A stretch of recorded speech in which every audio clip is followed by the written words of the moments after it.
Alors, dans l'actualité de ce mardi 5 août, d'abord jusqu'à 25 000 pour améliorer la vie des aînés.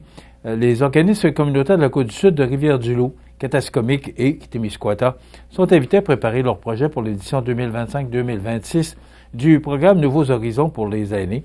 En effet, l'appel de proposition débutera officiellement le 6 août prochain et pourrait permettre d'obtenir jusqu'à 25 000 par projet quand même. Ça se prend très bien. Le député fédéral, Bernard Généreux, encourage activement les organismes et rappelle que son équipe est prête à vous soutenir dans la présentation, la préparation de votre projet pour qu'il soit bien complété, si je peux me permettre, pour s'assurer que votre projet puisse être approuvé. Donc, une belle idée, une belle promotion que ce 25 000 c'est jusqu'à 25 000 Donc, rappelons que les entreprises à but lucratif ne sont pas admissibles à ce programme de financement. On comprend.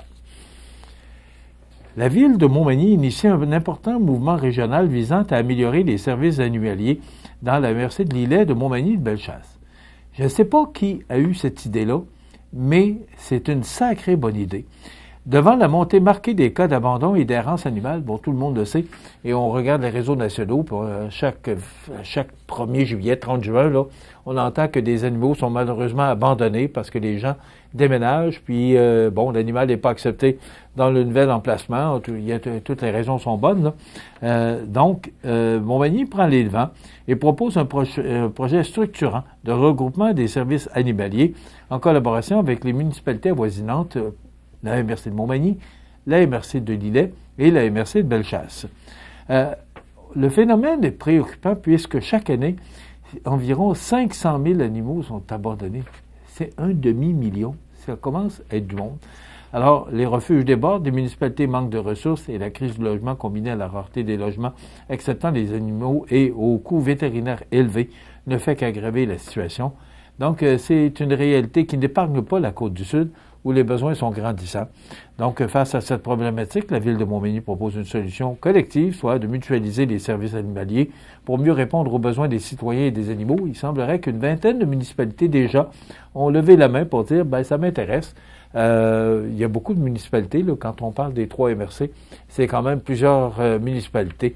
Donc, on voit aussi avec pour un programme d'aide financière, là, avec le volet 4 du programme Fonds, Région et Ruralité, à savoir si on pourrait, mais là, il me semble que le conditionnel va mieux que l'imparfait, mais en tout cas, à savoir si c'est possible d'avoir du financement pour mettre en branle ce projet-là. Bravo à cette personne ou ce groupe de personnes qui a initié ce beau projet.